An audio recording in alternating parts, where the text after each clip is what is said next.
Good morning, good evening, good afternoon, everybody. Welcome to the Finance Rebel Show. I'm Kamari Ellis, the Finance Rebel. Today is Wealthy Wednesday. Y'all know what we do every Wednesday. We do Wealthy Wednesdays. We do our money Q&A. And, I might throw in a little bit of commentary in there every now and again. And today I got a couple of things that are on my mind. Actually, a lot of things that are on my mind, but I'm going to try to be tame and keep it to just a couple of things. So how is everybody out there today? I hope all is well. There's a lot going on out in these financial streets. We had the Fed Reserve report in today and do their thing, and they talk about their expectations of the economy going forward. You also had Congress interviewing or the congressional hearing of the big major tech companies, right? Amazon, Google, Facebook, and there was one more, Amazon, Google, Facebook, and there was one more. I can't think of what the one more was. But they were all on. And Congress, as usual, asked a whole bunch of unintelligent questions, in my opinion. A lot of leading questions, a lot of questions that really don't mean anything. But, we're going to talk about that. I'm sure somebody is going to ask me about that major stock. I'm not even going to mention the stock name yet, but I'm sure somebody's going to mention that major stock that ran up today. I'm sure we're going to talk about that. We got Tiffany on. How you doing, Tiffany? Tiffany's over there on YouTube land. How's your day going? Boss Man PJ on IG, how are you? See, Jack, the first three knew exactly what I was talking about. Well, I guess you kind of knew already, right? Because I kind of tipped it off on IG. I usually go live on IG first.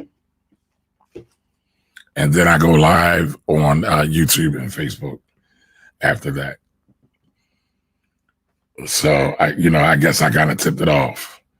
But yeah, Kodak, we'll definitely talk about Kodak a little bit. But I want to talk about a post I wrote earlier because I'm a little perturbed, right? Let's see if I can find this post. I want to share this post with everybody. And I want y'all to tell me what you think about my post. Tell me if I'm tripping, if I'm bugging. You let me know. And for everybody just chiming in, come on, chime in, say hello. And let me know where you're from. Let me know where you're hailing from. So give me 1 second. I want to pull this post up on the screen. I can't do it on IG, but I want to pull it up on the screen so everybody can look at it. Everybody can see it.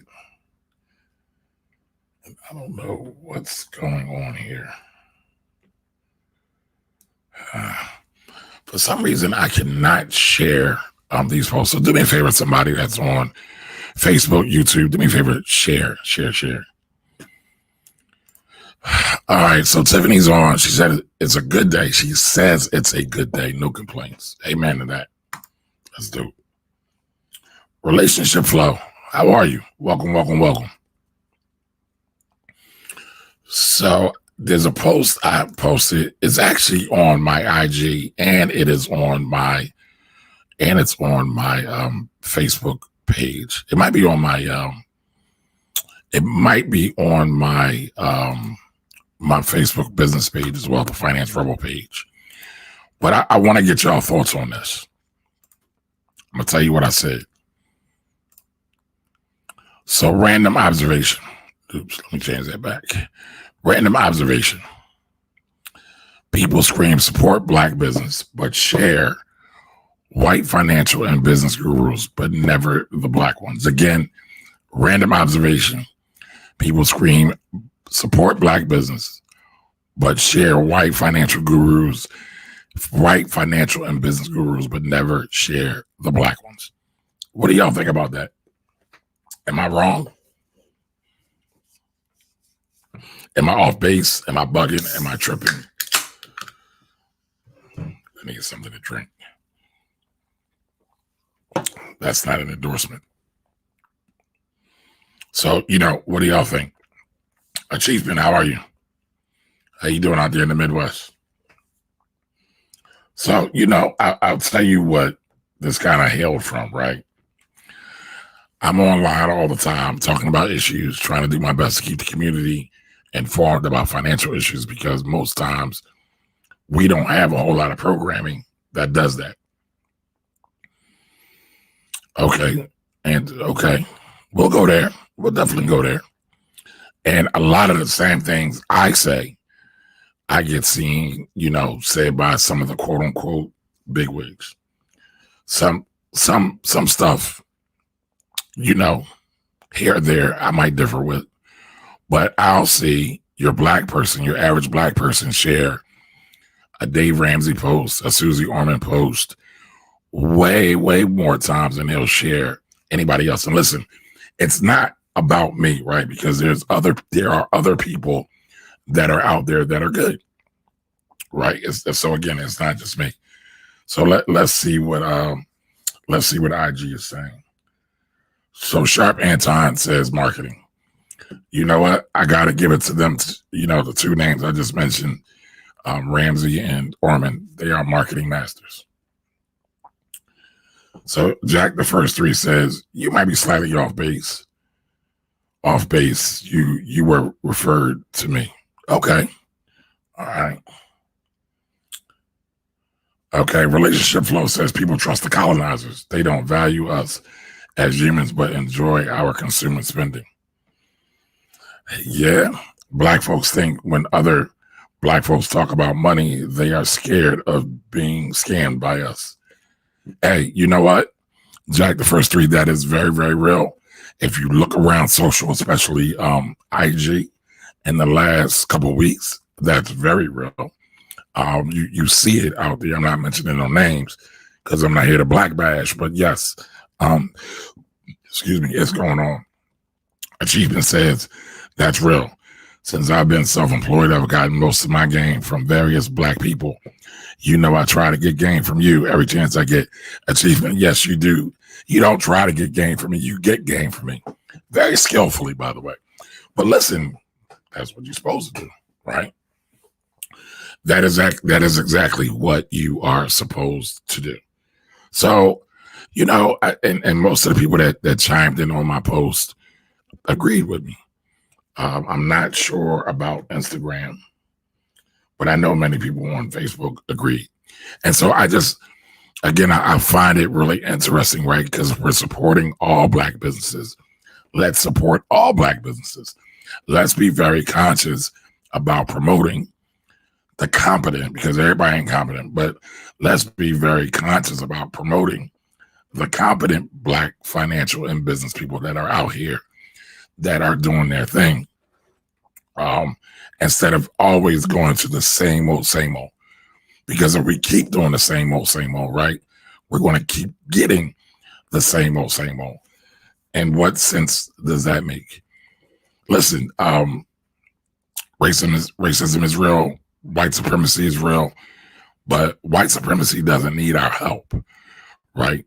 White businesses don't need our help. They rarely ever patronize Black businesses. And we see that a lot.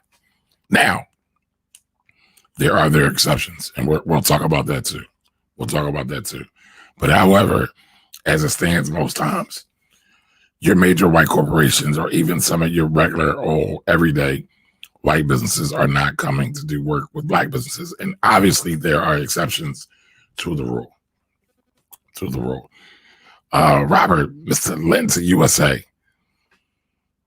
Now, what I will say, though, about Black businesses and what I will say about us Black financial experts that are out here, you might say that we don't do enough marketing. We don't do enough promotion.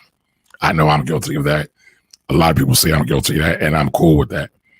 However, if you see I talk about the same topic as some other non-Black person and you communicate with me often, why wouldn't you share my posts before his?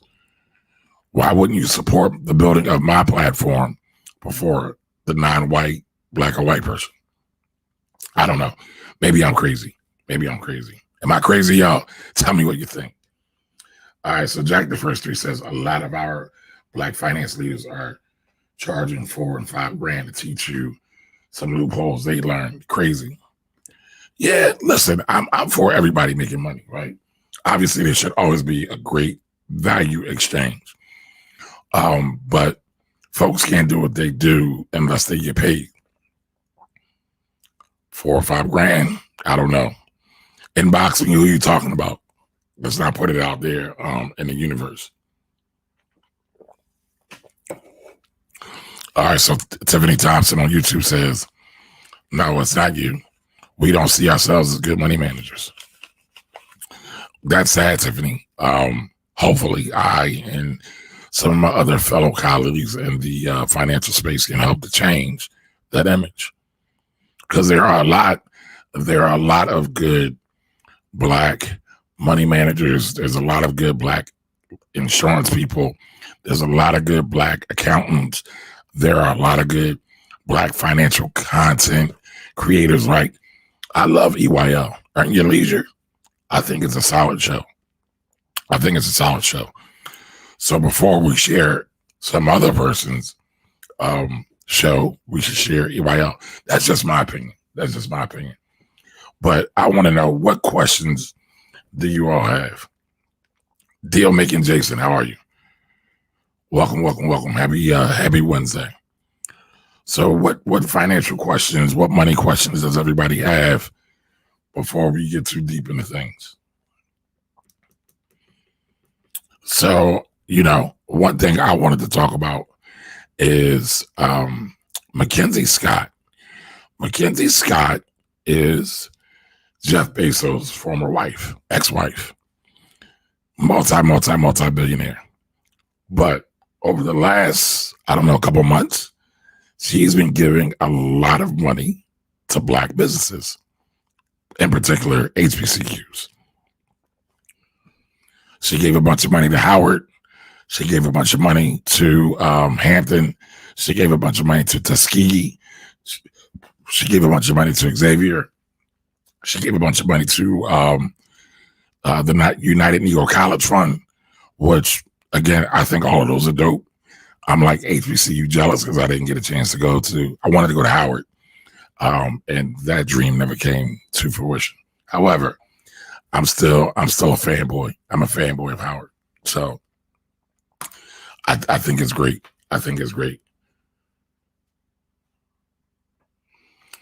So Relationship Flow says, are you sure that your promotion of a topic and content is being seen? Analytics limits it's not analytics that limits, it's the algorithm. So you're right, the algorithms, the algos on Facebook, YouTube, and Instagram play tricks on us. They be hating, y'all. They be hating. But they limit our reach at times. Yes, they do. I say that because I only see your IG live posts, but not content on other networks. That's interesting. Because I know we're friends probably on every platform. Right, Mary? So I don't know. Maybe you need to go visit my platforms.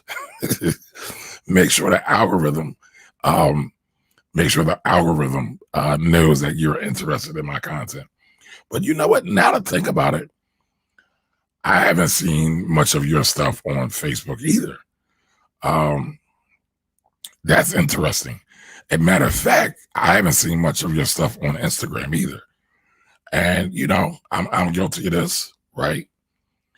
Out of sight, out of mind. So if I don't see your stuff and it's not top of mind on that day, then yeah, I'm not thinking about it. Sadly.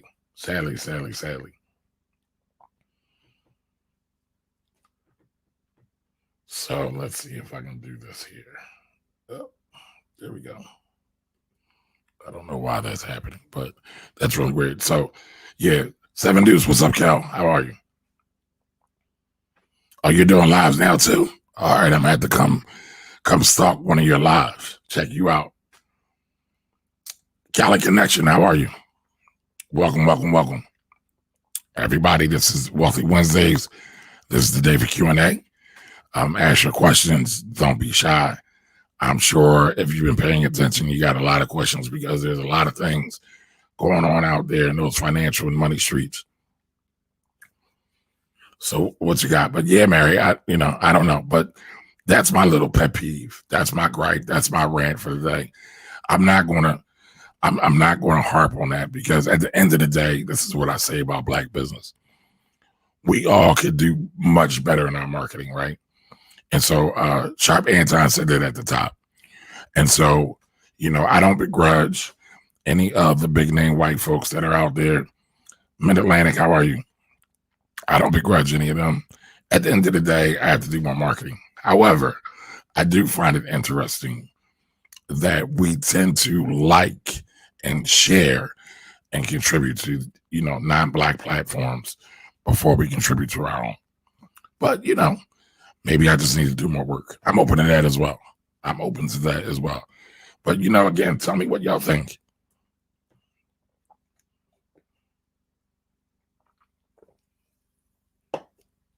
Tell me what y'all think. All right, so did anybody get a chance to watch Congress interview the heads of all the tech companies? Again, Google, Apple. I'm trying to remember exactly who it was. Google, Apple, Amazon, and Microsoft. Google, Apple, Amazon, and Microsoft. Very interesting. Very interesting. Watch that for part of the day. I'm sorry. It was Amazon, Facebook, Apple, and Google. So again, Amazon, Facebook, Apple, and Google. That's who got to go to Congress today and waste their day. They didn't really say anything. I watched part of Jeff Bezos' response to how Amazon crushes their third-party sellers that are on their platform. And he said, we don't do that. And it's been well documented for years that Amazon will take, I should say allegedly, right? I mean, right, boss man, no Microsoft, you are correct. But it was interesting how he basically denied it all.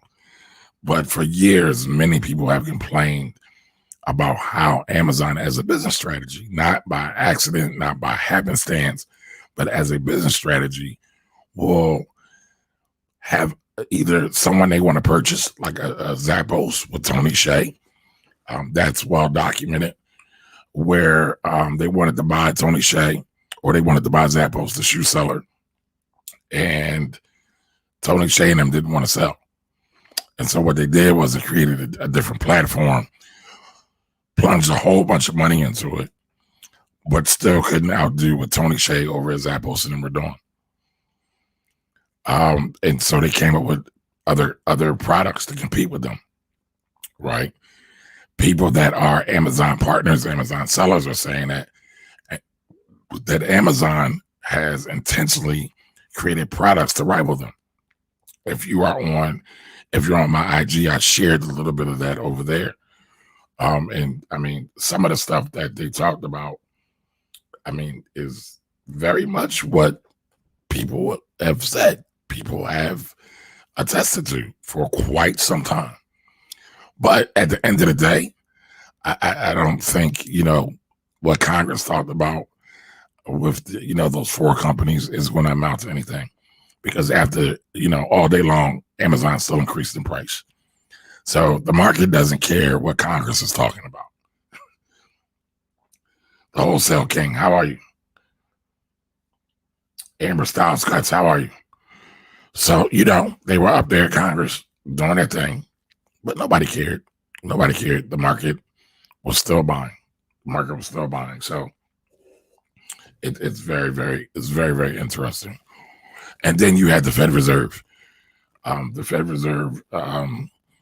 Jerome Powell, who was the Fed Reserve chair, did his thing. The Fed Reserve meets just about every quarter to talk about what's going on with the economy, what's going to happen next, what their plans are in terms of interest rates, what their plans are to maintain the economy. And they didn't really say anything either. Basically, what they said was that they're going to maintain status quo, keep interest rates low, and they're going to continue to follow along COVID, because as the economy goes, COVID goes. But tomorrow's going to be a big day. We got a lot of things coming out, and things are going to be crazy. So Kelly, how are you? Welcome, Kelly. What's going on? Listen, everybody, go follow Kelly. Kelly's Closet. Kelly has probably the biggest black lingerie company in America. And technically, I don't know if it's, well, yeah, I guess, right? And Kelly specializes in plus size models. It's often an industry or a segment of the industry that's overlooked. So everybody go check out Kelly. I say she makes lingerie for the thick ladies. But yeah, so Kelly says they better keep those interest rates low. I mean, yeah, we have the pandemic right now, but I don't really believe we need to really lower interest rates. They were already super low. Is 1% or 50 or 0.5% going to really change anything? I don't think so. I don't think so. Okay, so your company is the biggest. All right, I'm glad I got that right. So the biggest black-owned lingerie company in the United States. Talk about supporting black business. Listen, I know I shared with y'all my little rant earlier, but I guess, just touching back on that real quick, part of the reason why I'm peeved by that is because I'm very ardent about supporting black-owned business. It's vital to the black community that we support black-owned business. And when we don't look at, the folks providing us media regarding money as a black-owned business and trying to give them that same level of support, I think that's bad. But again, it's marketing, right? So more marketing, more promotion. I get it. At the end of the day, it's all on me. It's all on me. Or it's all on us. It's all on us. So who asks questions? Or do y'all just want me to talk all night? I can do that too. But, I like to come here and talk to the things that are on y'all hearts and minds. What's that Cali connection? Is that your business? Jewelryandstencil.com. All right, Mid-Atlantic says, how much is fair price to get charged to get taxes done? All right, so before I tackle that question, Cali Connection, is that your business? Because I will talk about it.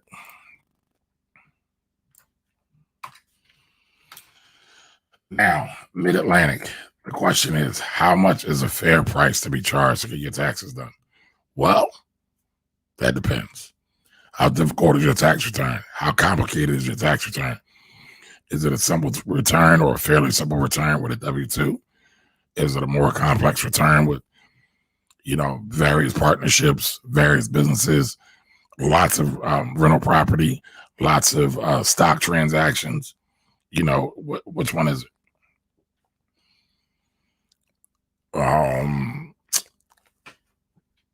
Let's see.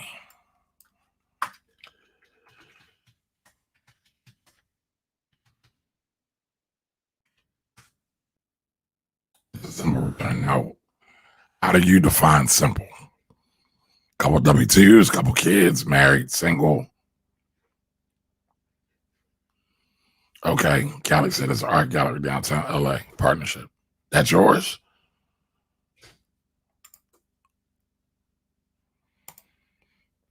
All right, so I'm going to pull that up. Because I think that's actually a great question. How much will it cost for my accountant to do my taxes? So let's talk about that real quick. So I just pulled up the site, Investopedia. I just Googled, because there are a couple surveys out there that talk about the average price of getting your tax return done. So here it says the average cost of hiring a CPA. Remind you, CPAs aren't the only people that do taxes. And actually, CPAs aren't necessarily masters of tax. They aren't necessarily tax experts. CPAs do a lot of things. So the average cost of hiring a certified public accountant to prepare and submit a federal 1040 and state return with no itemized deductions is approximately $176, while the average fee of an itemized Form 1040 and a state return is $273. My base fee is about $230. Now, so it says here, if you are self-employed and need to hire a CPA to prepare an itemized Form 1040 with the Schedule C and state tax return, the average fee increases to $457. And so you got to think about, you have to think about geographic location and what the preparer wants to charge. So, but anywhere from, I think 176 is, it's not bad. It's not bad. Anywhere from 176 to, I would say 275, depending on the preparer, depending on, what else they have going on, because all tax pros are not equal, right? Just because you get one person that does one thing, and it's not just about doing the tax return, it's also about what knowledge they bring. Are they there year round? I think I did a video titled 5 Questions to Ask a Tax Preparer. And also, it's a relationship. Hello, Senior, how are you? Welcome, welcome, welcome. But it's, it's also a relationship.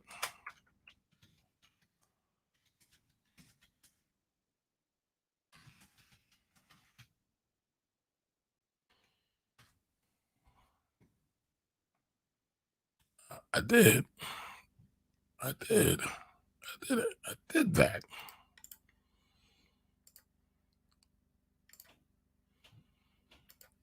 So, you can say anywhere between, again, let's say $200 to $250 is probably a good range, somewhere around there.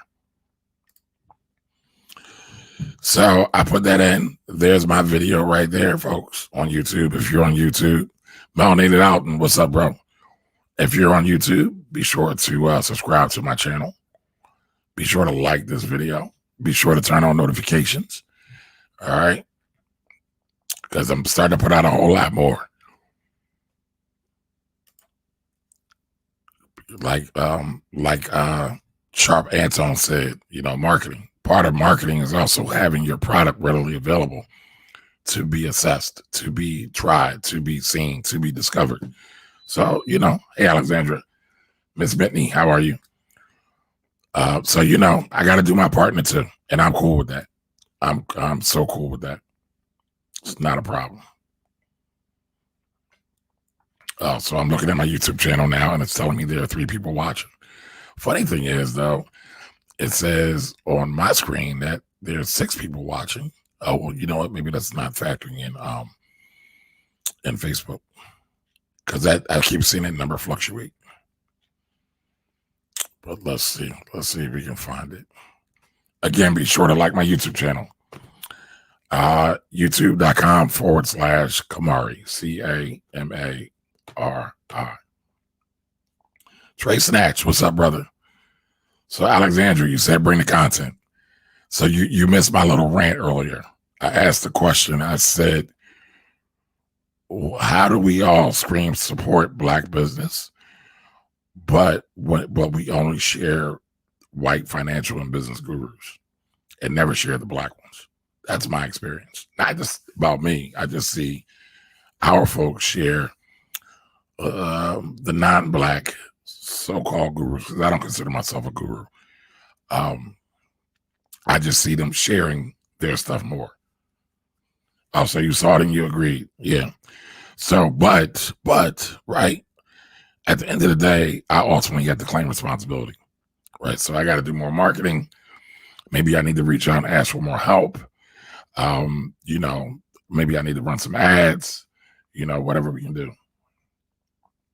So Alexandra says, I only share Black wealth-oriented advice. Why? Why do you only share that?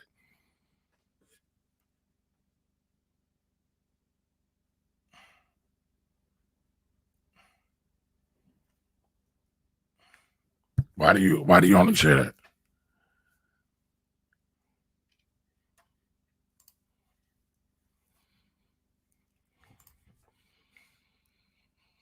I'm really interested to see that.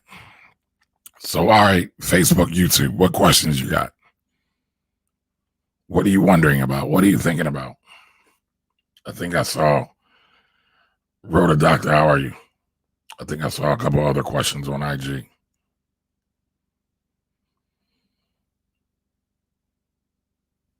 Gillard, I'm going live on a bunch of platforms. So, okay. So, Jack, the first three says there are Black owned media companies you can use.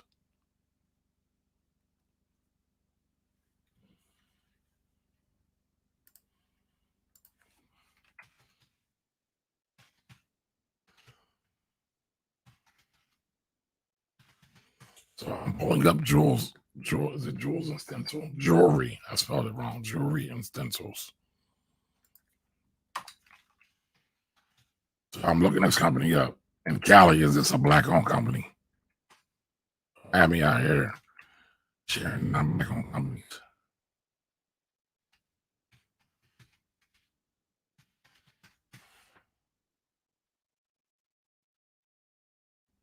Oh, I think I like this. Got some onks. Got some onks on the page.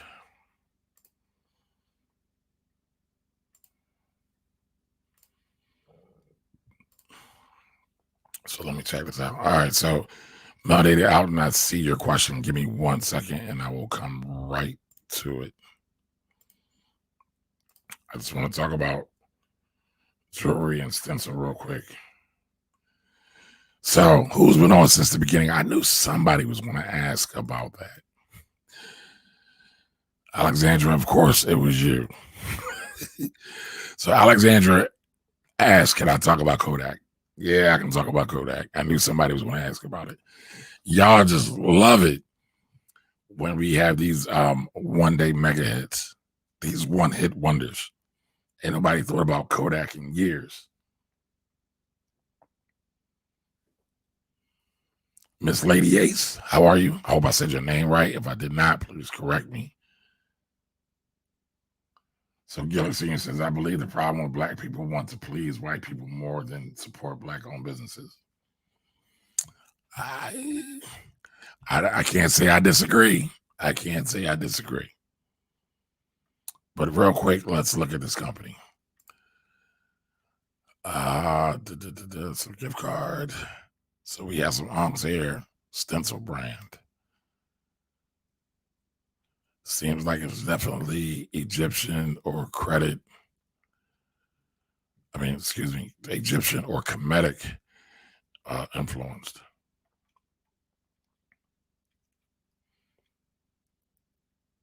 Is that a towel or a shirt? I can't tell. But Cali Connection, yeah. I'll definitely check this out some more. This looks pretty cool. This looks real cool. I'll definitely check it out. Alexandra, give me a minute. And I'll definitely come to that. Yeah, this looks cool. Looks very cool. All right. So now they out and has a question. If a person has a 401k and they transfer all of that to a Roth IRA, do those funds then become tax deferred, even though taxes were never paid on the money while it was in the 401k account? So let me see. How can I answer this with the most simplest and straightforward response?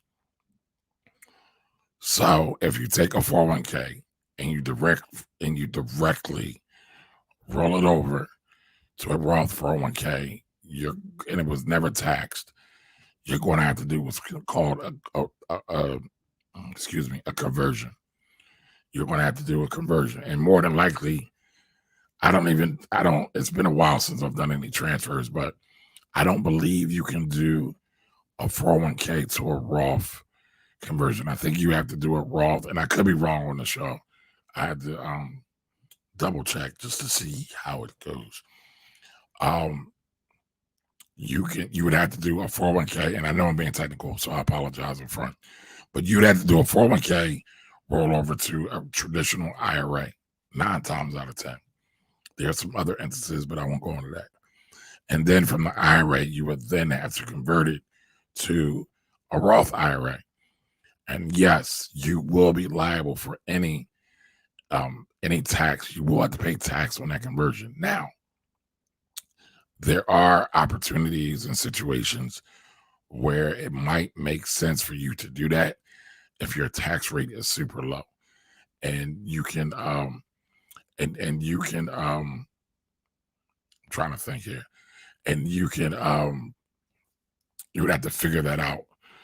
For a minute there was either, and matter of fact, I think, you know what, I'm not even gonna say that. I need to go back and look at the new COVID, the HEROES Act, or the CARES Act, rather, the CARES Act, the provision for withdrawals from 401ks and from from IRAs. I need to see if there's a provision there. But yeah, yes, nine times out of 10, you'd have to pay tax on that money. Fields, Colden 81, how are you? Boss Man PG, you said I'm correct. I'm correct about what, Boss Man?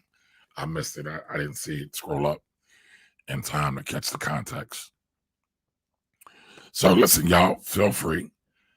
Put a question in the box. Put a question in the box, and let's get at it. All right. So Alexandria asked about Kodak. I knew somebody was going to ask about Kodak. Somebody somewhere was going to ask about Kodak. I just knew it.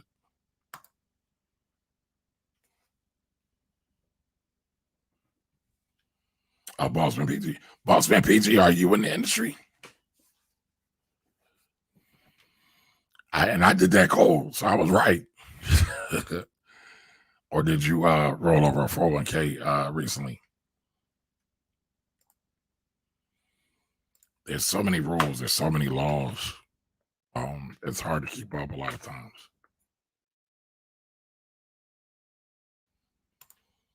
And yeah, every now and again, I will misquote. Every now and again.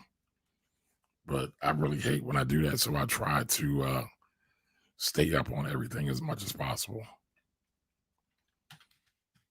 So Kodak, ticker symbol KODK, closed at $33.20. Again, closed at $33.20 today. Has a market cap of $1.45 billion. But before we look at the chart, let's see if Yahoo is going to comply with us today.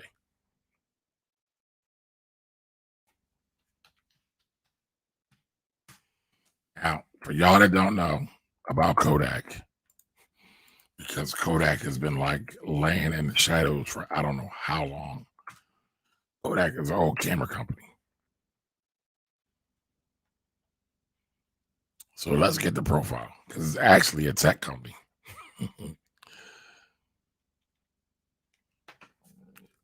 So Eastman Kodak Company provides hardware, software, consumables, and service to customers in the graphic arts, consumer print, publishing, electronic display, entertainment, and commercial films and consumer products.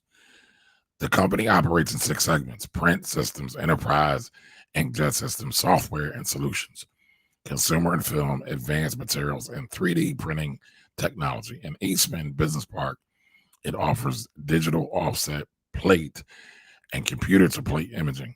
So that's like big printing, or like the books and things like that. And electrophotographic printing solutions, production press systems, outsourcing services, scan and capture solutions, records conversion services, workflow solutions, content management, and print and management media services. The company also consumer jet, that makes no sense, terrible sentence, and specialty inks, industry films, and commercials. So basically they do a bunch of stuff around imaging and film. That's kind of the big thing. Kodak was a big deal many years ago. All right, so let's look at the financials. So year end. Now, I apologize to my IG folks, but at year end of 2019, Kodak made $1 billion. That's what they did in revenue. That's all the money they brought in.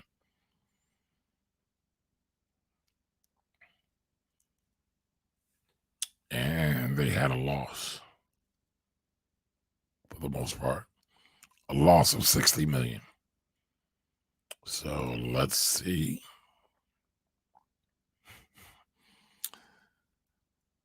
Last quarter breakdown, last quarter revenue, which ended March 31st, 2020, was $267 million. And they had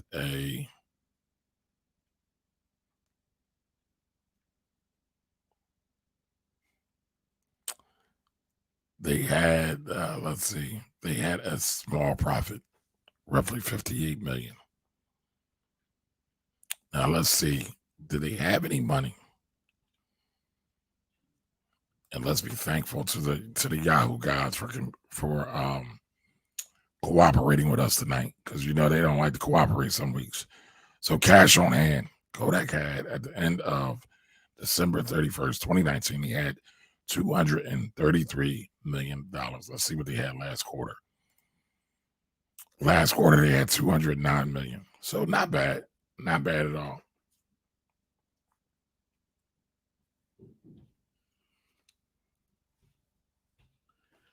The Wholesale King, I can't read none of that, bro. I'm guessing that might have been an accident. H Boys, how are you? Thank you for joining. So, Kodak, it's a business, right? Can't disrespect it. Today, it's worth 1.4 billion. It wasn't worth that yesterday.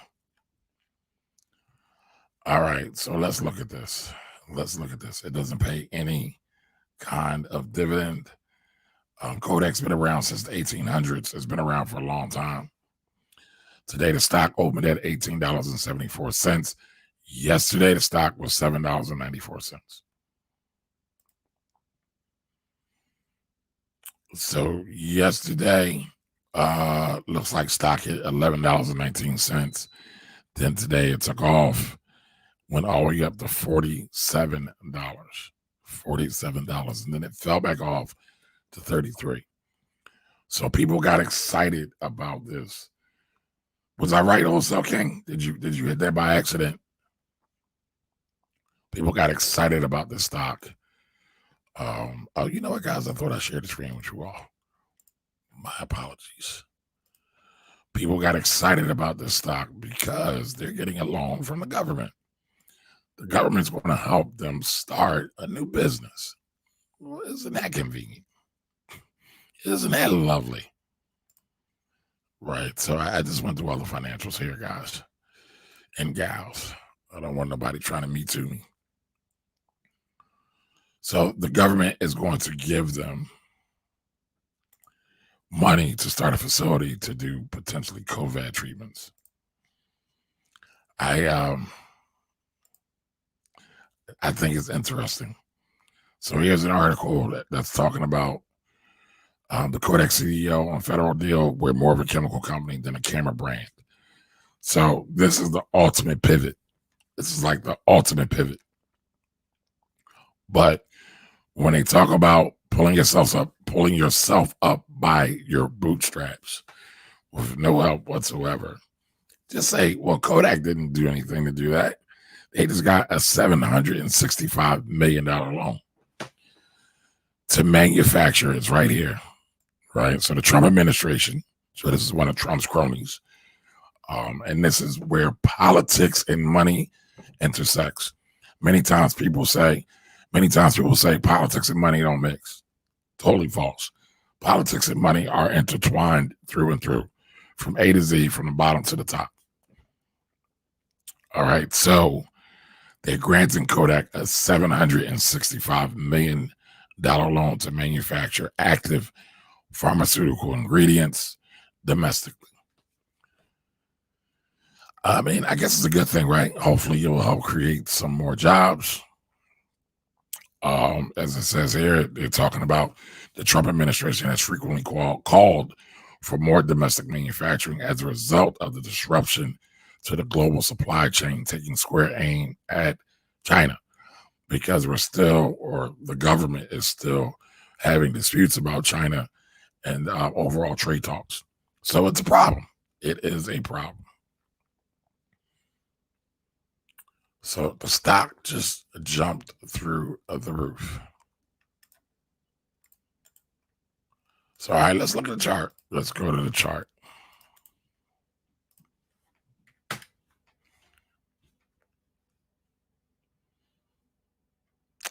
It's not. It's giving me a hard time. All right, as I shift over, I'm going to look at this question real quick. Plan to roll remaining 401k into my business. What potential problems might that cause? People do it. They usually do it through a C corp. It depends on it depends on how it's structured, but people do it. I don't always recommend it. I would probably still roll. I potentially might roll it to an IRA. I potentially might roll it to a self-directed IRA, but I would need to know more variables. But again, if you set up a business, I can't give you that one for free because that's something I make my clients pay for. But if you set up the business, depending on the kind of business, you can potentially roll the money over to the business. It just depends on what you're trying to do. Give me a little bit more details without giving it all away.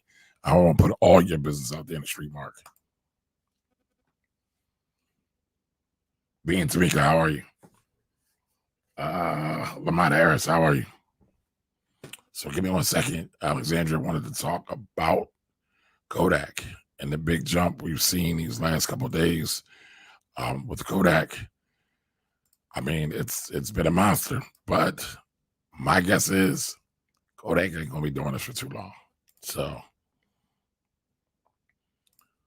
just my guess. It's not like they got a whole lot of money.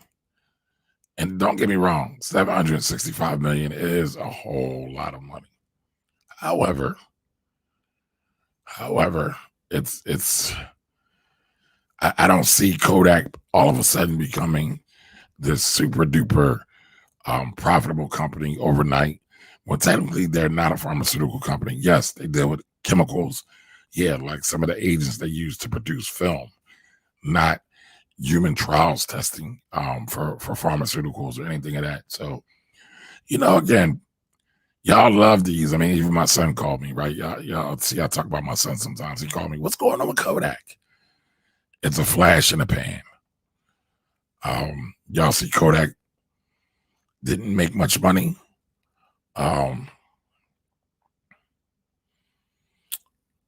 Mark, how many employees do you have?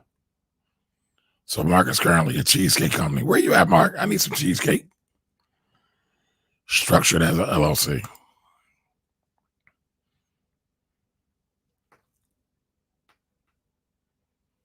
So that's pretty dope.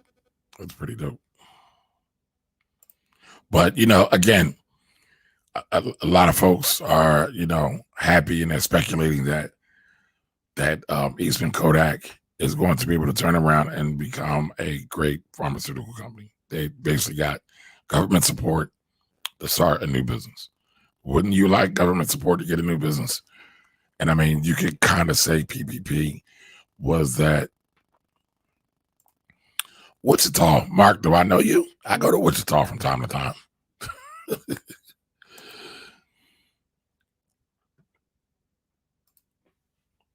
So, again, I think it's going to be interesting.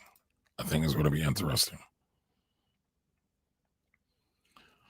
So yeah, depending upon Mark, what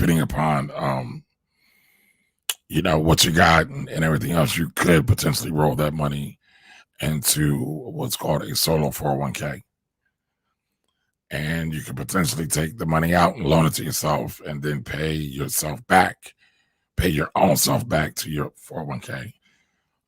But it just depends. The Wichita Cheesesteak Company. Okay. Okay. All right. I come to Wichita quite often. Miss Edith, how are you? Motion Tony, how are you? Lips Barbie, how are you? Welcome, welcome, welcome. Mark, how did you find me? I don't think you've ever been on our lives before. But yeah, you can roll your 401k over to yes, Miss Edith. I am on YouTube. I am. No, you didn't miss the whole live. I got on here late. I was busy putting together my chair, and then I got a call from a client, so then I got delayed. I couldn't take my old chair no more, so I had to get a better chair. My old chair basically broke down on me, said I was too fat. I was over the weight rating. So, all right, let's take a look at the Kodak's chart.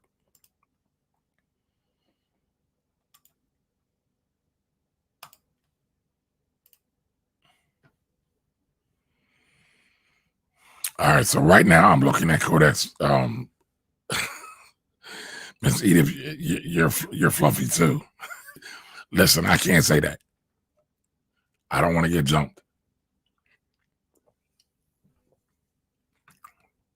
All right, so right now I'm looking at a monthly chart. Y'all know the routine. We talk about this every time, but listen, these are called candlesticks.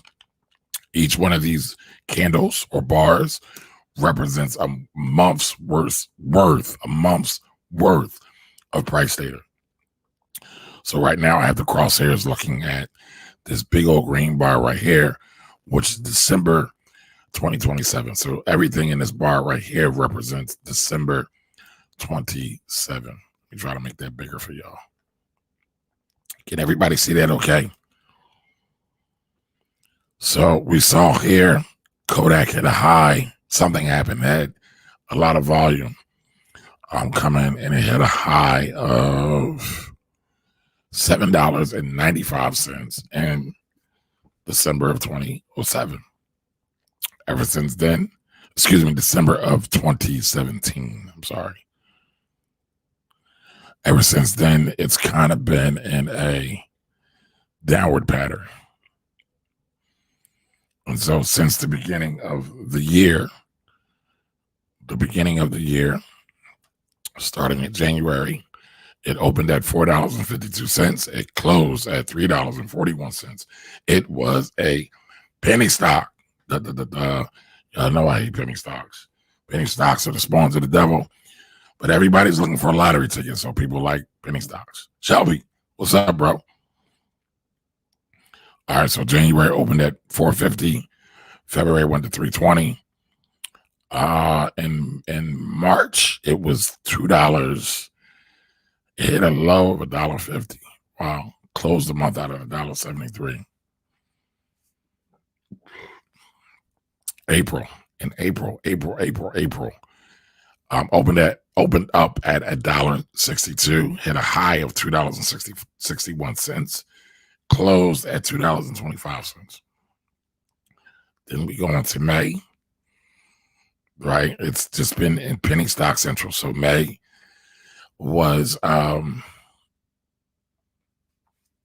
opened at $2.17, hit a high of $3.09, closed at $2.48. Then we get to June. June opened, right? The opening price, the first price for June was $2.48. The high was $2.90. The low was $2.04. It closed at $2.23. Open. Now we're in July. Opened at $2.24. Hit a high of $60. I didn't know it hit $60. All right. And so right now, it's at $33. So listen, in a month's time, 29 days worth, it went from $2 to $60. That's a big gap. Super big. All right, so I'm going to switch this chart. I want to look at a daily chart, right? And daily chart is roughly the same thing. Roughly the same thing as a monthly, except the days now represent a day's information. All right. So on July 27th, and today is the 29th, so 2 days ago, we saw the stock rise from $2.13 to $2.62. Now, you might not say that's not a lot of money, but when you have these small stock prices, a 50-cent increase is a lot, right? So that stock increased by 24, almost 25% that day. Monaine, I hope I'm saying your name right. Forgive me if I'm saying it wrong. Please forgive me. Naisha, how are you? All right, so the 28th, that was yesterday. That was Tuesday. All right.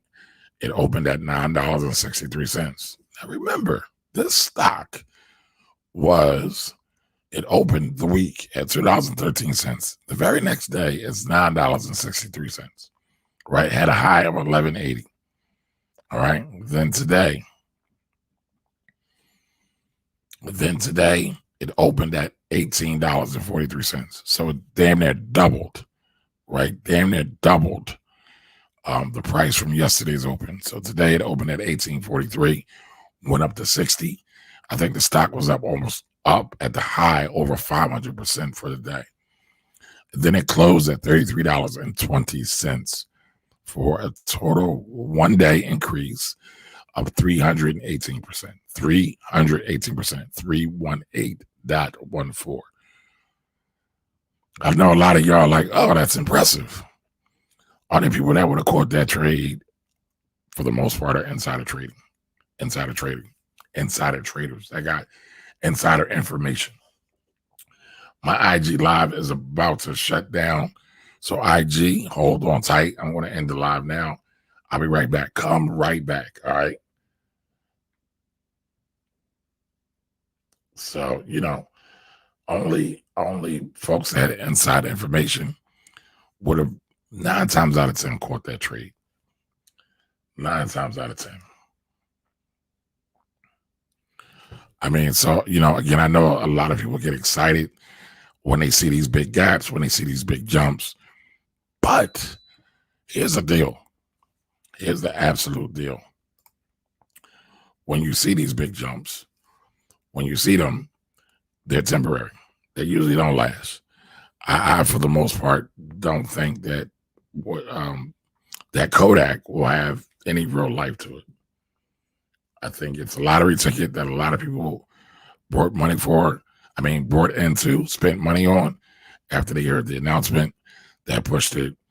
It might get a little bit more runway this week, might even run a little bit into next week. I wouldn't buy it. The sales don't justify it. It's not proven as a business. Again, the CEO is saying we're more of a drug company than we are a camera company. Okay, cool. You're doing a whole play on words thing. Y'all got some infrastructure. You got the plant and equipment space to now convert it. But who knows if they'll be able to get up to FDA standards. Not that FDA standards are the strictest, but when you are in that pharmaceutical, biopharma space, everything is about the FDA. Everything is about getting approved by the FDA. So bear with me 1 second.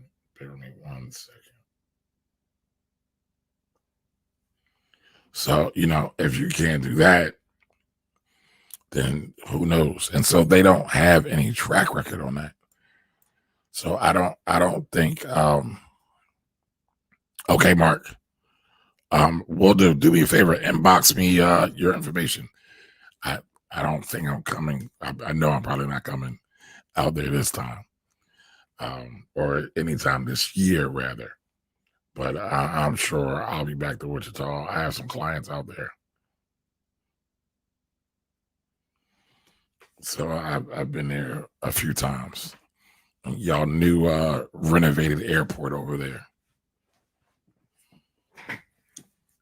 So, thank you, Ms. Edith. Thank you for sharing. Appreciate you. Camille on purpose. Thanks for joining. Is that my tax sister, Camille?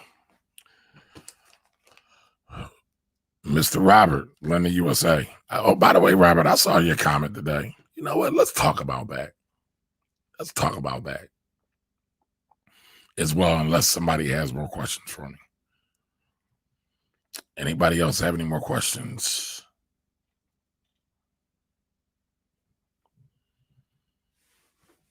Any more questions? Gillard Senior, how are you?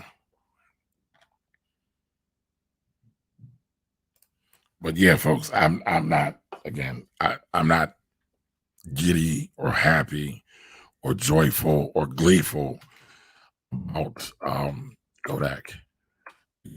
Flash in a pan. I wouldn't spend your money on it. I wouldn't do any of that. None of that.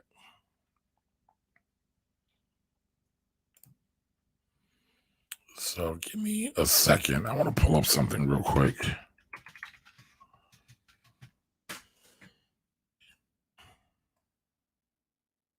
Limited edition. How are you, lady? So, Mr. Robert was having some fun with me today, y'all. You probably see Mr. Robert on the show. He's our resident mortgage lender. Don't try to switch gears with me now and talk about stocks. Talk about you, sir. All right, so let's talk about this real quick. This is a post I put up earlier today. Got a lot of interesting interaction and commentary on it. All right, so this is my IG page right here. So it says money in the bank. And by the way, I got this from bankrate.com.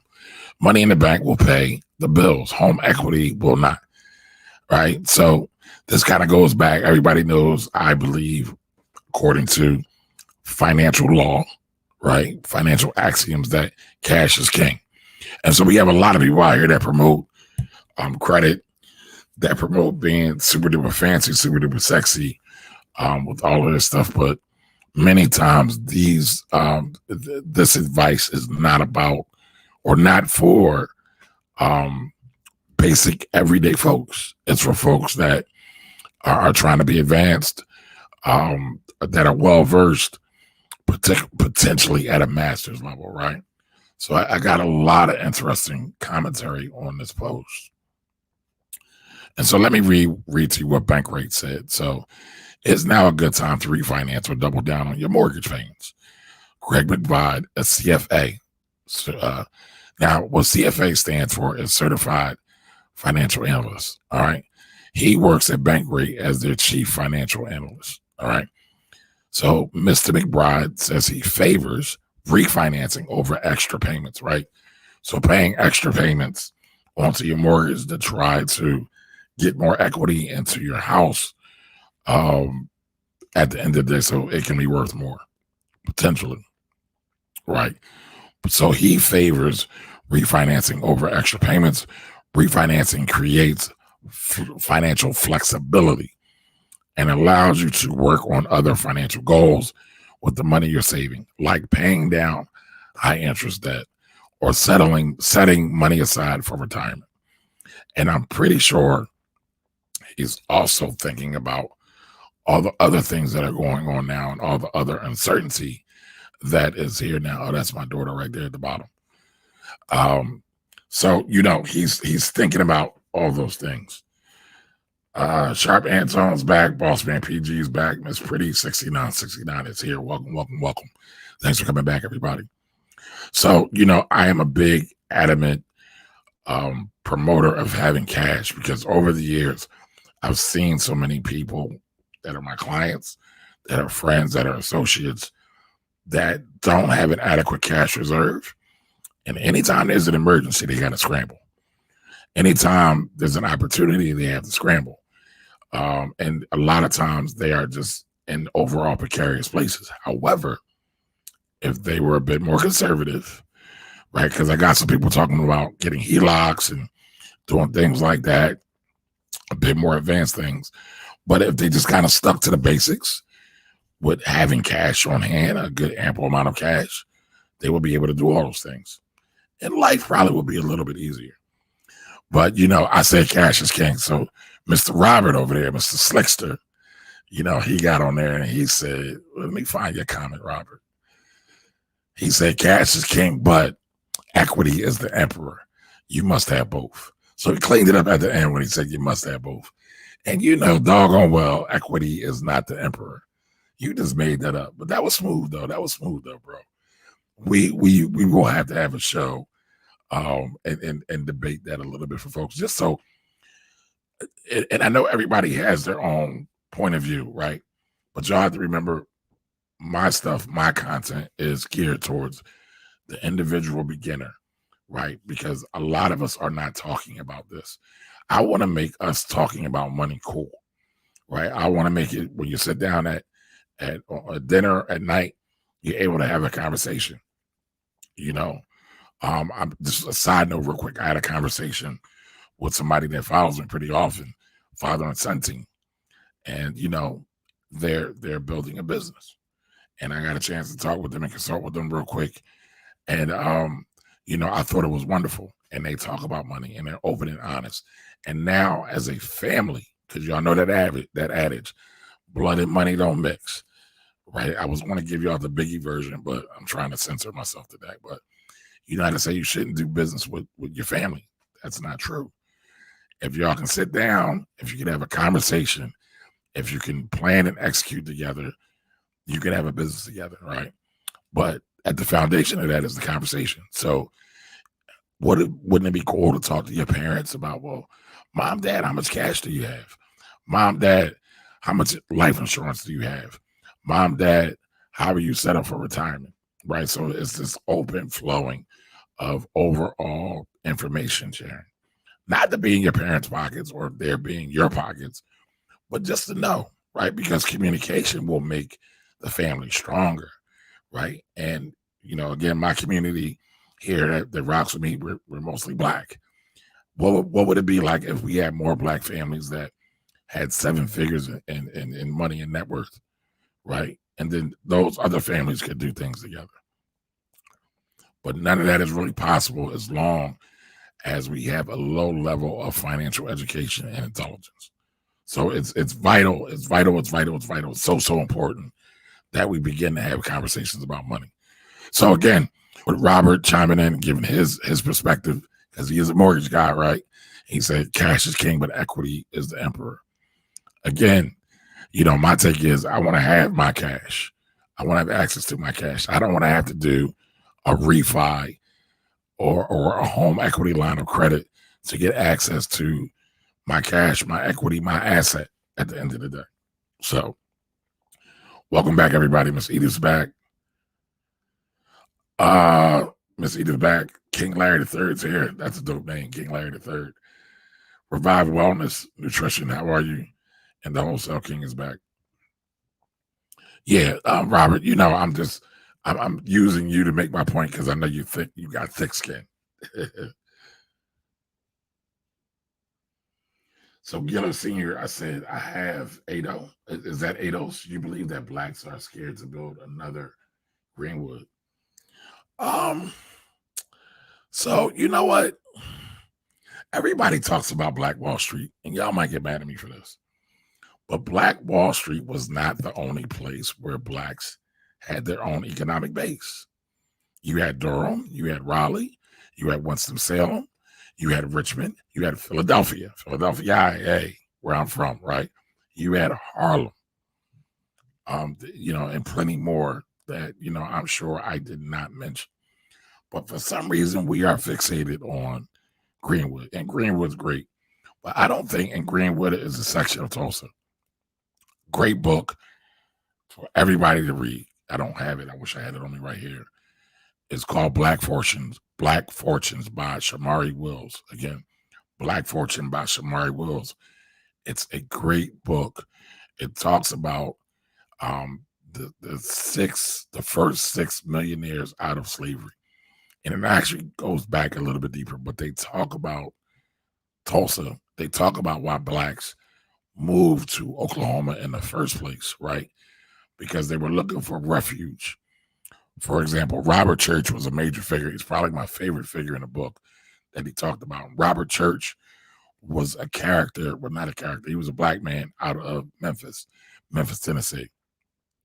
This man shot the cops. I'm not advocating for shooting the cops, but they were totally in the wrong. He was defending himself. Shot the cops, started a business, had all kinds of businesses. When a great plague, how ironic is that? When a great plague hit Memphis, he actually bankrolled Memphis and kept it afloat and brought a lot of the property as a result. Well, when they had race riots there in the 1800s, a lot of the blacks fled Memphis and they went to Oklahoma, right? So Oklahoma was this ground, this place for folks running from racial oppression in other parts of the country to go to Oklahoma. And then they wound up running into the same thing there.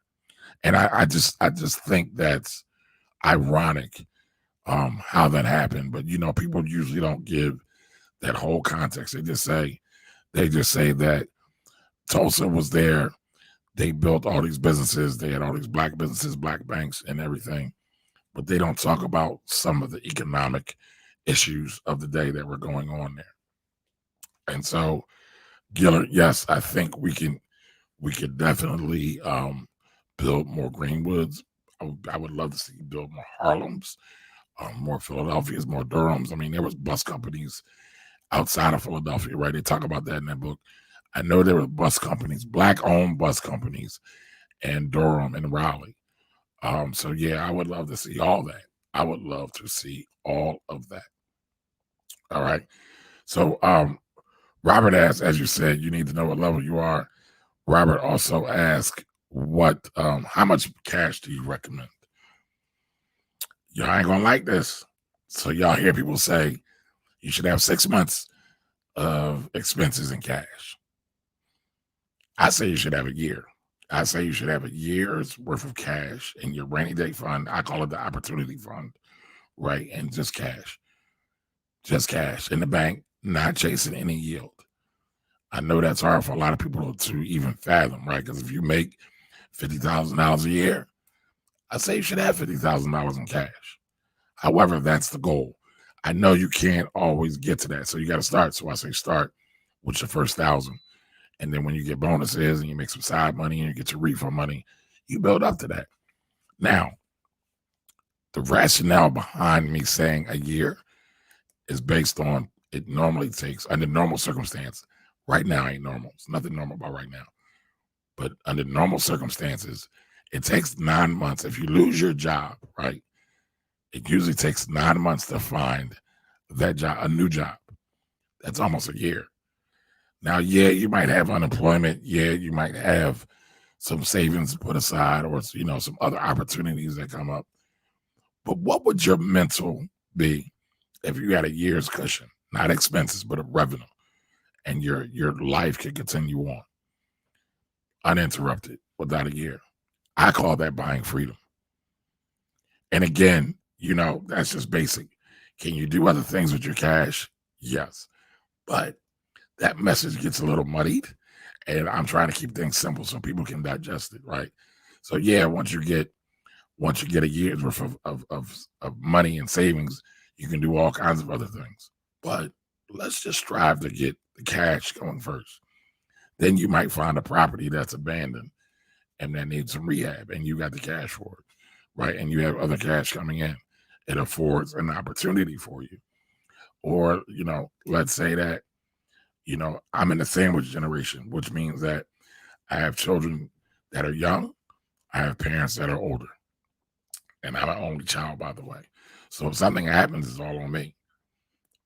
If something happens to my mother or my father, because thank God they're both here, wouldn't it be great if I had the cash? What if I can't work my business? What if I got a job and I can't go to work and my boss is mad at me and he wants to fire me because I can't be there? Well, I got cash and I can flip it in the bird. If y'all don't know what the bird means, just tap over and ask your neighbor, what's the bird mean? Not the dance either. So, it just all really depends. And now, Miss Edith, you must didn't see my rant earlier bringing up that lady's name. I don't like that lady. She gives um she gives the same old advice to everybody. She tells everybody to get the same kind of insurance. Listen, everybody's situation is not cookie cutter. Advice that's cookie cutter is bad advice. Period. But what I would say is, and if you didn't catch my rant earlier, Miss Edith, don't worry about it. Don't worry about it. But what I would say, Miss Edith, is, again, I would say a year, that's the goal. But you can start with your first 1,000 and then you can keep building. And then while you're building, you could also be looking for other opportunities to make more money. All right. Are there any other questions? Des Dot's here. What's up, Des? Because it's popular, we got to read more. Black Wall Street is popular. We got to read more. Yeah, Black Wall Street is popular, right? You know what, y'all? I guess maybe I'm just having an issue with popularity, right? Because I don't think popularity should dictate. I don't think popularity should dictate what we read, what we do. I don't think we should always follow and chase behind the cool things. I think we should do our due diligence and search out what's good. And the name of the book is called Black Fortunes. Black, for matter of fact, I did a review of that on my YouTube page. I can pull it up right here. I'm of it right in my hands. Give me 1 second.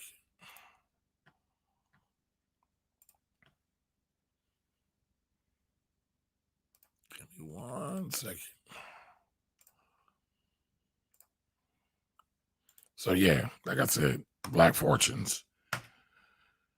Shamari Wills. Not Willis, but Shamari Wills.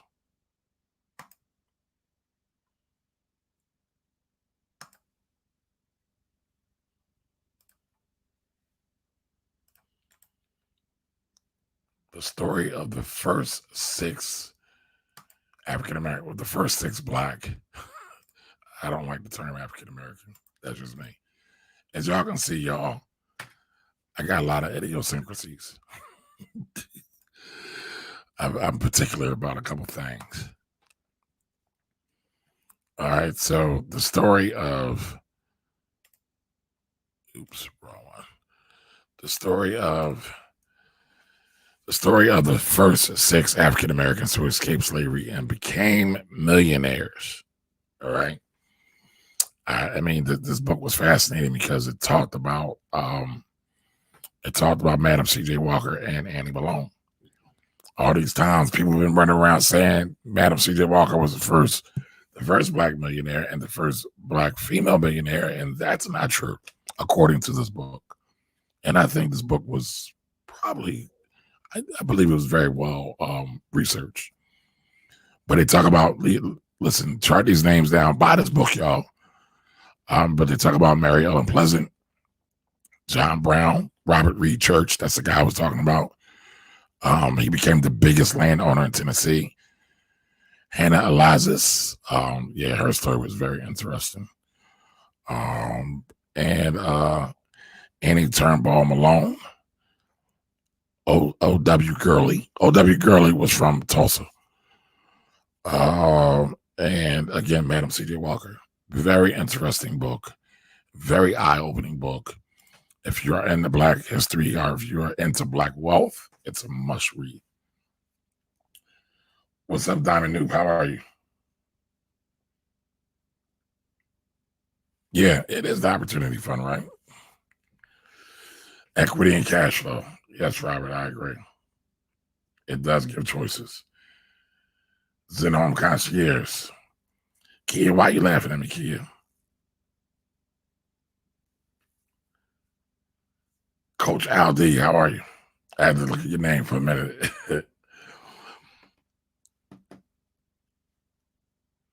No, I don't agree with everything, but I like that part.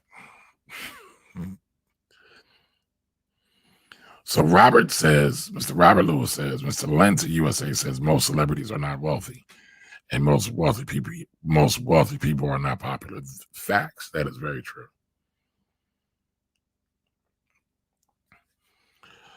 So Ms. Edith says, me and my 7-year-old granddaughter are reading How Money Works.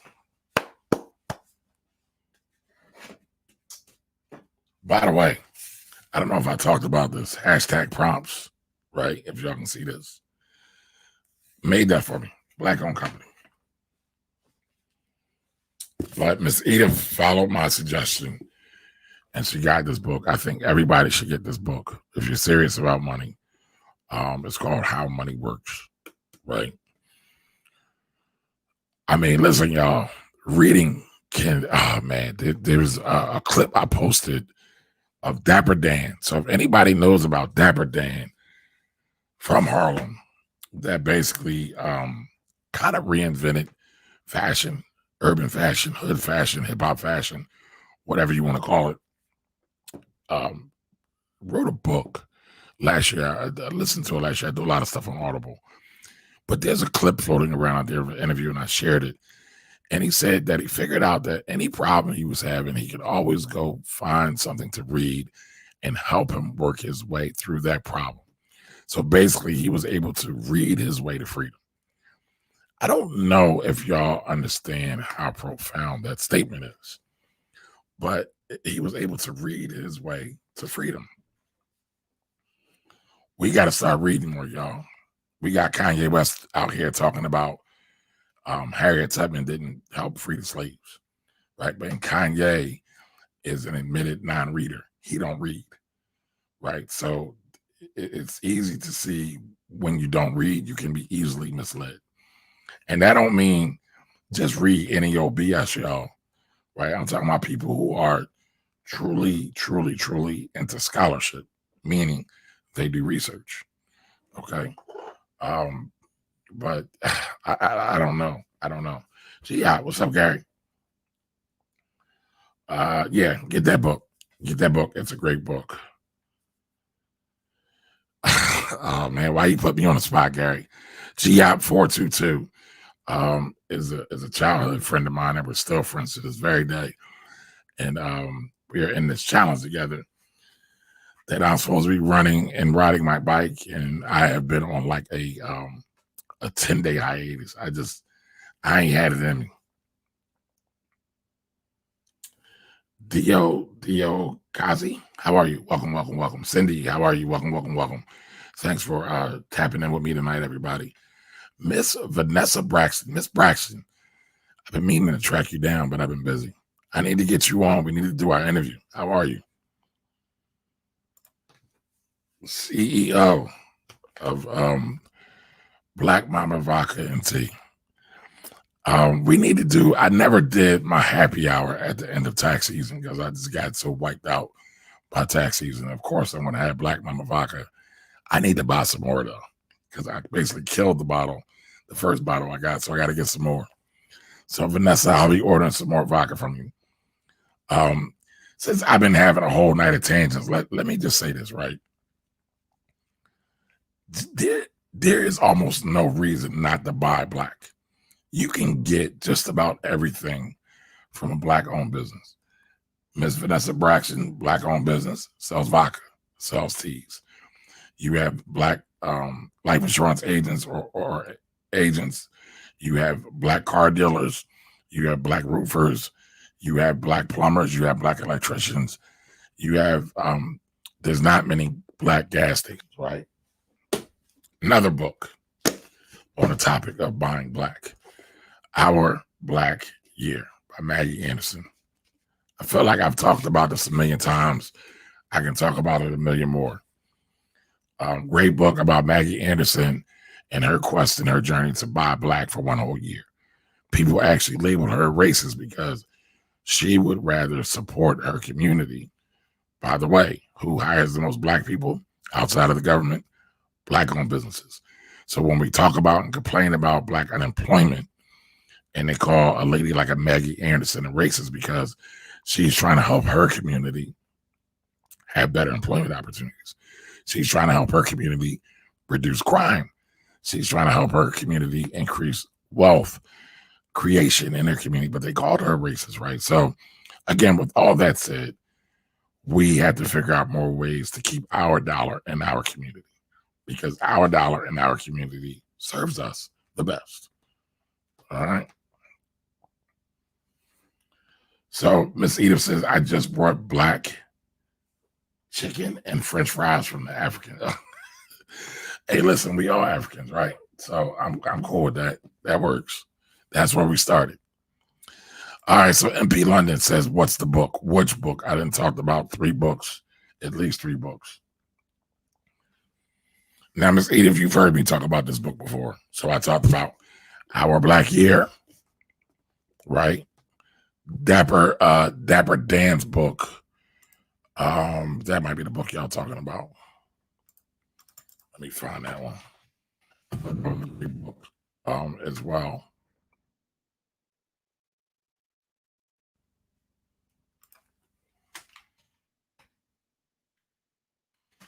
Man Made in Harlem. That's the name of Dapper Dan's book. Dapper Dan Made in Harlem. Give me 1 second. I'll put it on the screen for everybody. So listen, if we're serious about this wealth gang, we got to stop spending money on nonsense. We got to read more. We got to read different things. We can't just read the same thing that, basically echoes, thoughts you already agree with. You got to be unafraid to challenge yourself and grow and do some things. Yes, Our Black Year. And Dapper Dan Was Made in Harlem, a memoir. Great book. Great book. I mean, that man's life is crazy. A whirlwind literally all around the world. All around the world. Now it's all good, MP Linden. I was just trying to figure out where we were going. But literally the man's been all around the world, did everything. One of the things I thought was really interesting because I'm a big boxer fan. Well, I used to be a big boxer fan. I'm a big Mike Tyson fan. So there was a big fight with Mike Tyson and Mitch Green, and Mike beat Mitch Green in the ring and beat Mitch Green in the streets of Harlem in front of Dapper Dan's store. But, Dapper Dan got sued many times because he was doing, I guess they would call it copyright or trademark infringement by the likes of Gucci and Fendi, and they all shut him down. But he was so innovative and ahead of his time that people still rocked his fashion. And now, fast forward 20, 25 years later, he's now in business with Gucci. So check that out. So I think I messed your name up earlier, but Mona, is that Mona Jean or Mona Anine? Again, I apologize if I messed your name up. But listen, folks, we got to read. We have to read. It's not negotiable. Or at least listen to audiobooks of people that are well established. Don't just listen to everybody, right? And honestly, right, I talked earlier about all this beef that's floating around social. A lot of that would be, a lot of the fraud that happens, a lot of that would be eliminated if we read more. And if we had conversations about money and money issues and money principles. Hey, Miss Cheryl, how you doing? She has everything you need. Black Mama hand sanitizer. Yes, Black Mama hand sanitizer. I don't know how I forgot to talk about that. So Miss Cheryl is talking about Vanessa Braxton. So Vanessa has been highlighted in a lot of places. Like Vanessa is our own personal superstar and the world's superstar, right? So she's been on Black Enterprise. I want to say on Forbes, a few other places. And I'm trying to get her on my show, y'all, but I don't know. I might not be high profile enough to get Miss Braxton on, but I'm gonna keep trying. I'm gonna keep asking, right? You gotta stay persistent in this thing.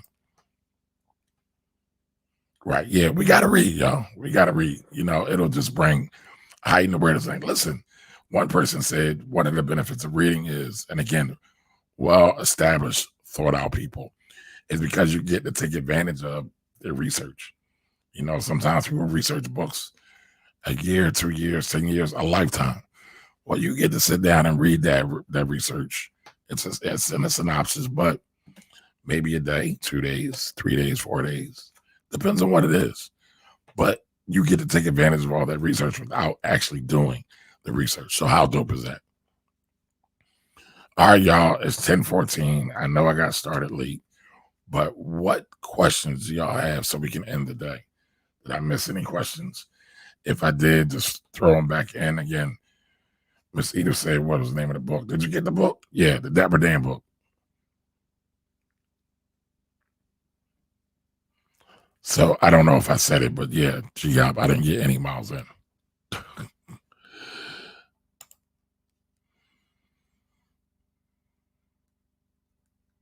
Okay, Michelle said brought some bottles of Michelle Syrup, butter pecan flavored, black owned from Chicago. Is that the name of the company? Michelle Syrup? Michelle? That's dope. That is dope. So, y'all, I mean, we just talked about Kodak, right? So basically, Trump hooked his peoples up with $765 million in a loan, right? He also just released this guy from jail who was convicted of crimes, right? So there's a lot of cronyism going on. And at this moment, we can't do a whole lot about that. What we can do, though, is continuously improve ourselves, continuously build our tribe with people that we have common interests with, that we know, like, and trust, and keep moving forward that way. Those are the things we should be doing. We can do business with those same people. And we can always be seeking for more people. Now, listen, I feel that part of the Support Black movement is very idealistic. And what do I mean by that? Well, I know I can't rock with everybody. I know I don't trust everybody, but your job is to try to find people that you do trust. And that is an ongoing search. But you should never have to compromise your integrity, right? Because I feel like integrity is a lost thing. You should never have to compromise your integrity or anything like that. And you want to find people that have similar value systems that you have, same as you. All right, so Michelle said brought some bottle. Okay, you said that already. All right, Michelle said, Sarah Michelle Hoskins, owner of Michelle Syrups, Chicago's only African-American owned syrup company. Look her up. All right, so somebody do me a favor, keep me remind me of that. So she threw out there her sword. So I'm guessing you're in one of the big Divine Nine, or well, Divine Nine is all of them, right? But one of the big black fraternity or sorority, one of the big black sororities. And you're giving your soror a shout out. So Michelle Hoskins, owner of Michelle Syrups, Chicago's only African-American owned syrup company. I would definitely do that. So who just joined? Is that a Zev? Hey, lady. DC on 3N. I hope I'm saying your name right. All right, folks. So I've been on almost an hour and a half.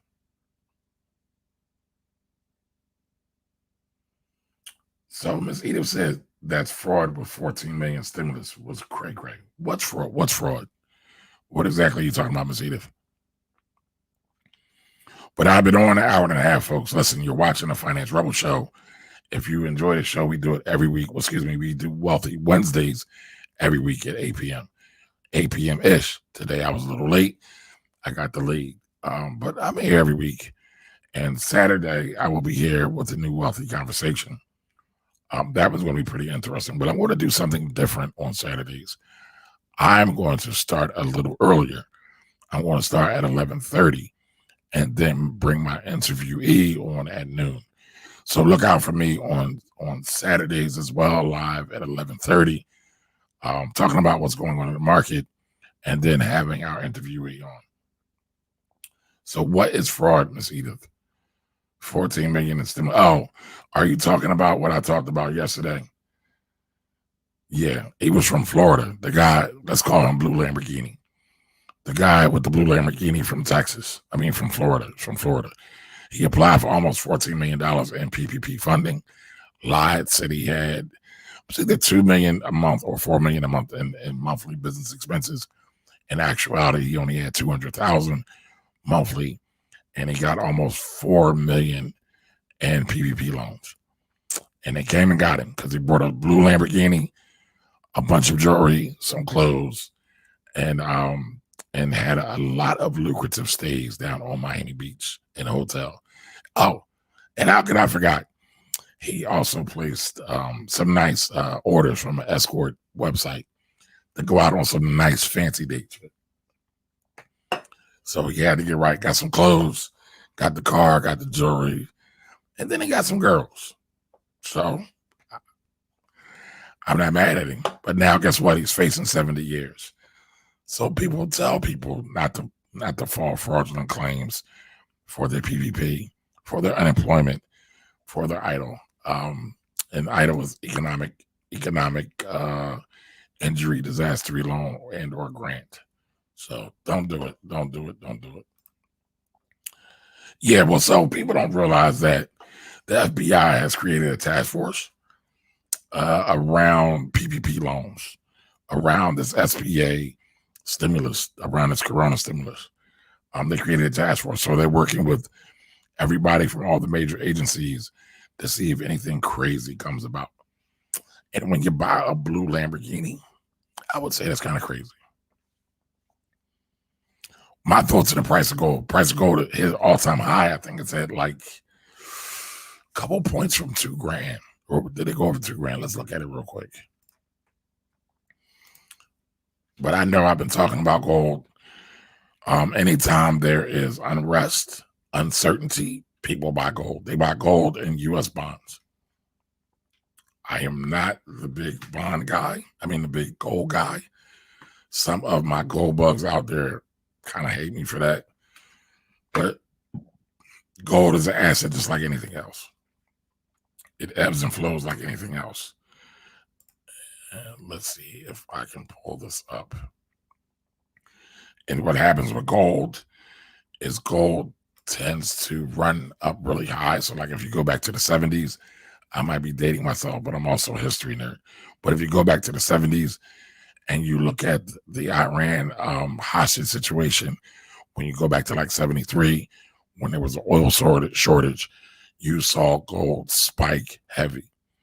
And then after all that was done, gold just stays low and doesn't do anything. Again, I tell people all the time, I would rather own gold miner stock than actual gold. And I will show you why in a minute. Now let me share this screen. Let me share the screen real quick. Yes, Miss Cheryl, they were watching him for quite some time. For quite some time.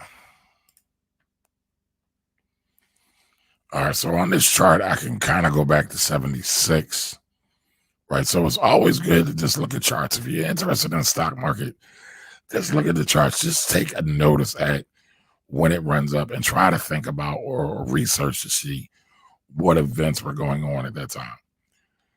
So since I'm a big kind of history nerd, I don't know everything in history, obviously, but I'm a big history nerd. History interests me. So I'm always quick to look at what was going on around 80 when we saw gold at 600, almost $600 an ounce, right? And then why did it just flatten out around 82-ish, 84-ish, hit this low around 2001, right?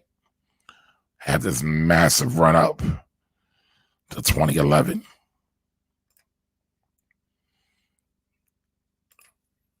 Right? Had this massive run up to 2011. Excuse me. Yeah, 2011. Then kind of fall, right? Then it kind of fell here. Then just kind of, Then this kind of went sideways for a while. Now it started to run up around August of 18. And then now we have this all-time high. Oops. That's not what I wanted. But now it has this all-time high of 1979. That's funny. I think the hostage crisis was in 1979. Jimmy Carter was in office, and that was one of the reasons why he lost that presidency to Ronald Reagan, or that election to Ronald Reagan. So, like, all of these things come into play some way, somehow. But they say gold is a great protector of from inflation, but we haven't had a whole lot of inflation over these last couple of years. And ever since the Great Recession, everybody's been saying, "Oh, we're going to have inflation. Oh, we're going to have inflation." They're saying it now again, right? Now that we have the stimulus, "Oh, we're going to have inflation. Oh, we're going to have inflation." Maybe, maybe not. I think a lot of these so-called analysts and economists are still stuck in old world economic theory before globalism took place, because now we're buying stuff from China and Pakistan and Vietnam, and so it's still, there's more pricing pressure and more competition. So pricing hasn't been able to really take a hold like everybody's been expecting. But I think gold's here. I think you might see it run up another 100, 200 points. Again, that is not a recommendation to buy or sell gold. Before you buy or sell any investment, please talk to your investment and or tax advisor, right? Remember, past performance is not an indicator of future results. Basically meaning that just because gold or stocks have run up now doesn't mean they're going to continue to run up. Doesn't mean that, they're going to continue to have positive gains. Things can turn at the drop of a dime just like that. So keep that in mind, folks. Keep that in mind.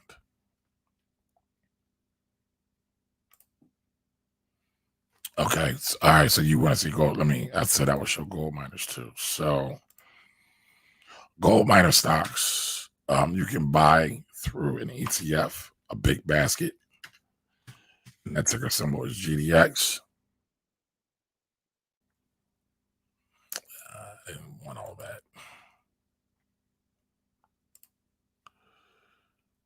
Oops. All right, so this is GDX. And let's compare the gold.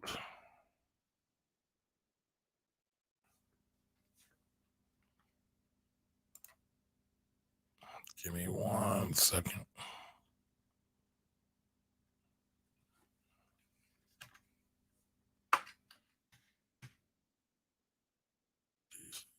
Here we go. So listen, y'all, I'm going to be getting out of here real quick. If anybody has any other questions, let me know. So gold right now is this yellow line. Can everybody see it? Listen, chime in the chat and say yes, or in the comments and say yes.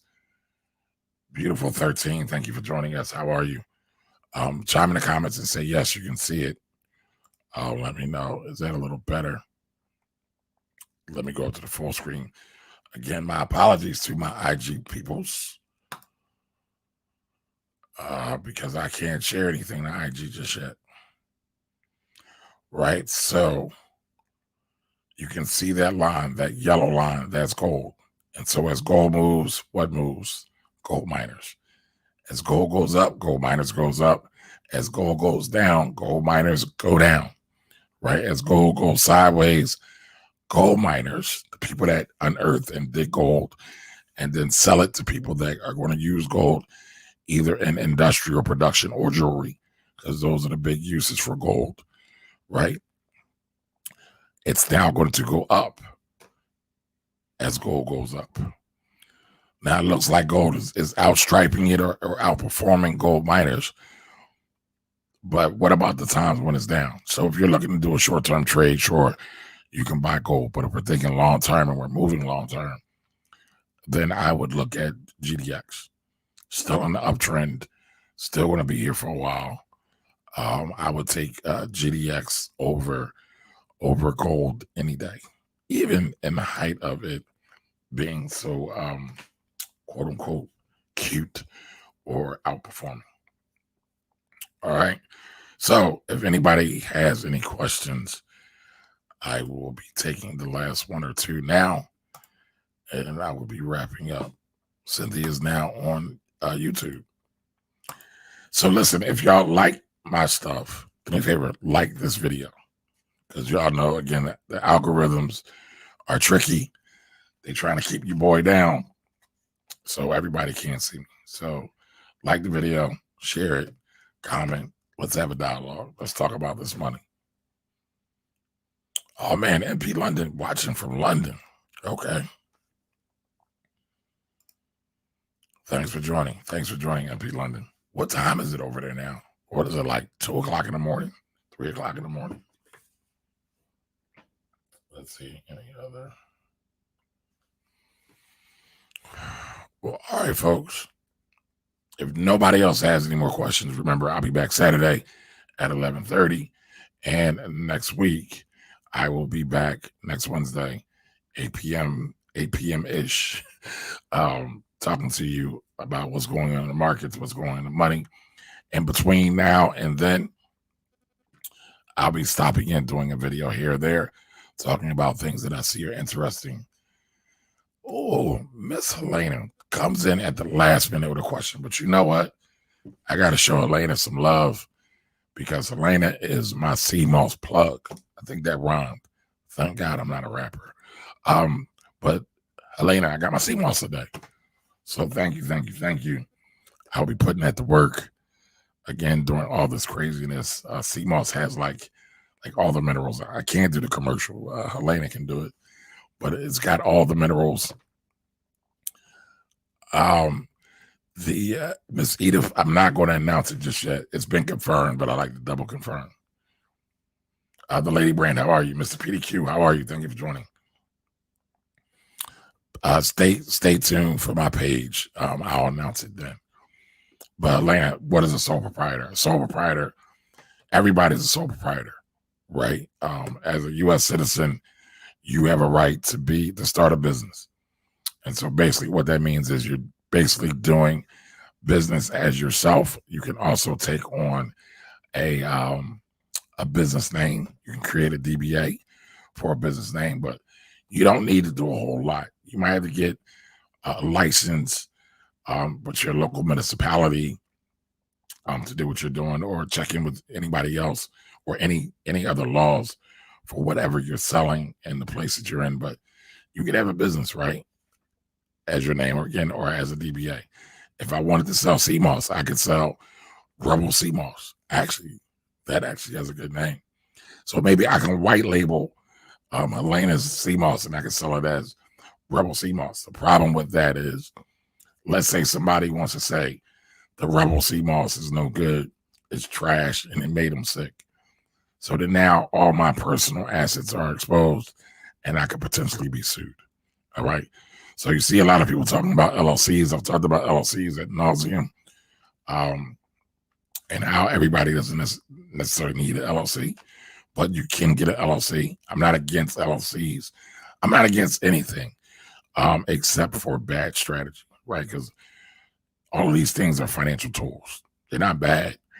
They just have to be used in proper context and with proper financial strategies. All right.